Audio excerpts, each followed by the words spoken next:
প্রথম দেখায় মনে হবে দুপক্ষের মধ্যে চলছে তুমুল সংঘর্ষ। ঢাল আর বিস্ফোরক হাতে প্রতিপক্ষকে ঘায়েল করতে মরিয়া সবাই। লড়াই থামাতে রীতিমতো হিমশিম খাচ্ছে পুলিশ প্রশাসন। অথচ এই লড়াই দীপাবলিকে ঘিরে আয়োজিত এক ঐতিহ্যবাহী উৎসব, যার নাম হিঙ্গট যুদ্ধ।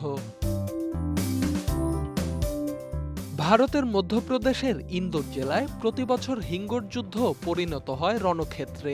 মঙ্গলবার উৎসবে অংশ নেয়া শত শত মানুষ একে অপরের দিকে জ্বলন্ত ফল ছুঁড়ে মারেন। এতে অন্তত ৩৫ জন আহত হয়েছেন।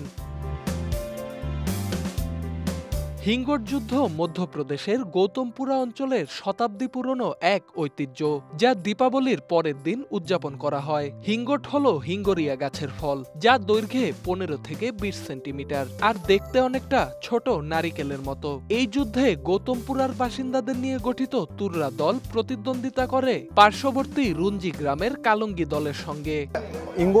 আমাদের পূর্বপুরুষরা হিঙ্গট ফল নিয়ে যুদ্ধ করতেন, সেই স্মৃতিতেই আমরা প্রতি বছর এই লড়াই করি। এটা এখন আমাদের এখানকার ঐতিহ্য।